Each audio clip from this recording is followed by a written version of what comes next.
As someone in the tech space, it's overwhelming with the amount of items, products that you can put into your desk setup to shape how you experience productivity, gaming, etc., whatever you do at your desk. And part of my channel is showing you what are some realistic things that you can do with a regular, as an average person to create a setup that you thoroughly enjoy. Because at the end of the day, technology should make your life better and fit into your life as seamlessly as possible.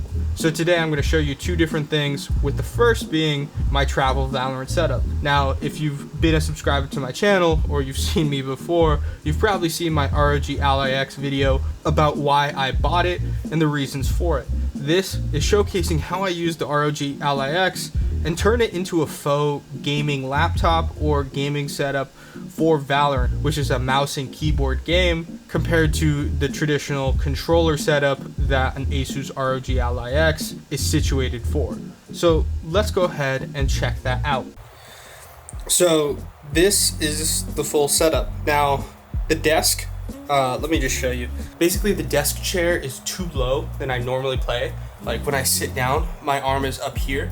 I normally play with my arms down here, and so that's why I took the side table and I put it over here. That's just a Keychron keyboard that I have in my office, and so when I go on travel trips, I just put it in my suitcase. It's like, then I can use it also for my work laptop when I'm doing work in the hotel. All it is pretty much the Ally X plugged in right there with this cheap 120 hertz. It's like 2K monitor, but I play it on 1080p. It's a 16:10 crop, so it's nowhere near my nice monitor at home, but it just gets the job done when I don't want to go out and I just want to sit and play video games. It's kind of stupid, but this is, if I'm going home or I'm taking another trip and I have some downtime, and I just want to play some video games, and a lot of the time I just really want to play some Valorant, so it's great for that. So I also got these cheap $40 IEMs. I also got these because it's multi-use.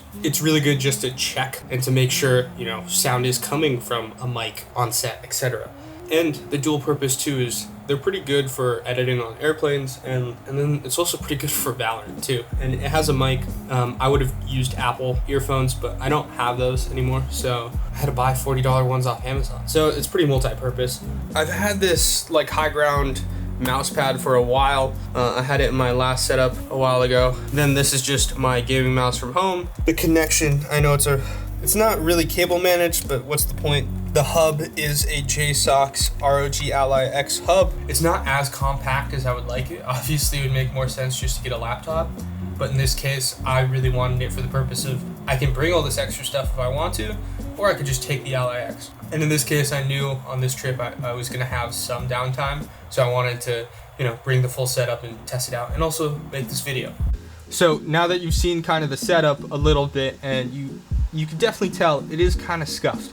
It's not the most premium setup you can have. They're all an amalgamation of pieces that I've had in my setup for a while, plus an $80 portable monitor I bought off of Amazon during Prime Day, as well as my work keyboard that I use when I go into the office, and finally IEMs that I use to check sound levels at work, to edit videos when I'm at the stadium, or just play Valorant when I need to.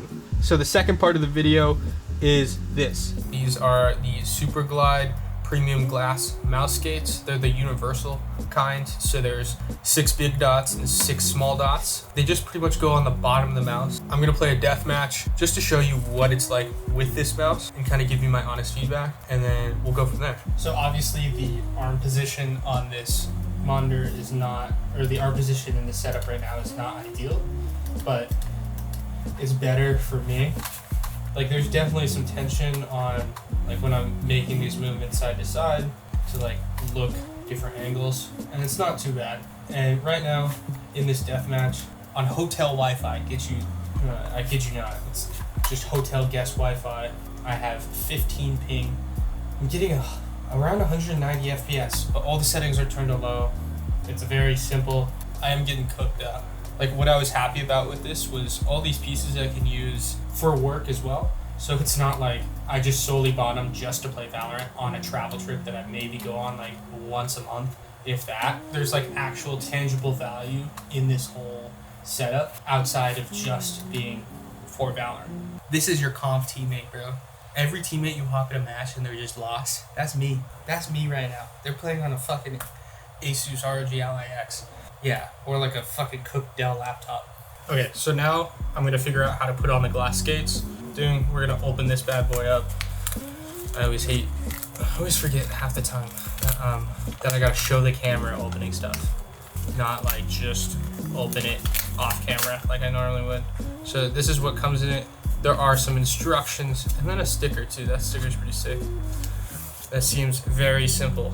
It's literally just, all it is a branded glass piece. So I ended up using 5 of these, and I put them, I'll show you, I put them like this on the mouse.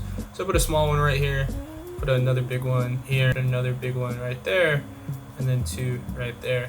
I'll be fully honest, I don't think I felt too much of a difference, and that's probably due to the mouse pad, but it does feel a little bit smoother. And let me just show you like a spin test. Like, it is spinning a lot more. There's an incremental difference just from a sliding perspective. We'll see how it does in terms of a performance thing. So I'm gonna turn on the mouse.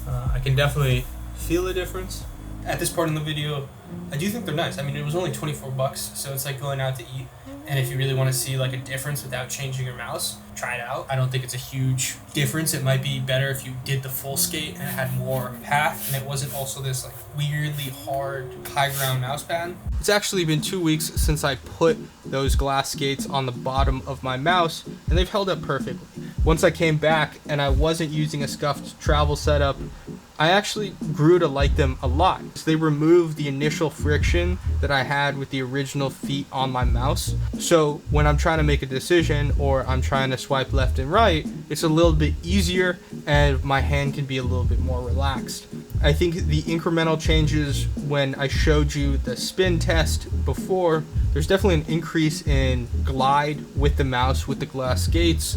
However, I think that change is more mental rather than physical. As I said before, it just feels a little bit smoother on the mouse pad, so my hand can be a little bit more relaxed, which then leads me to play better. When I'm not gripping the mouse and tensed up, I'm not making as many mistakes as I previously was. And over the last 2 weeks of playing Valorant, from when I was shooting that video to where I am now, I ranked up twice in Valorant, have improved a lot more with my aim, and have consistently played a lot better. Now, this could all just be luck of the draw, and this could be just me in my own head about everything, and I'm not saying go out and spend $24 and buy these glass skates. The point of that part of the video is to show that you can do cheap, inexpensive mods to old technology that you have, that you use every day, to give it a new life. With that being said, if you like this video, please leave a like down below, subscribe, let me know in the comments on what you thought, and what other kind of videos you want to see from me. I'll see you guys in the next video. Peace.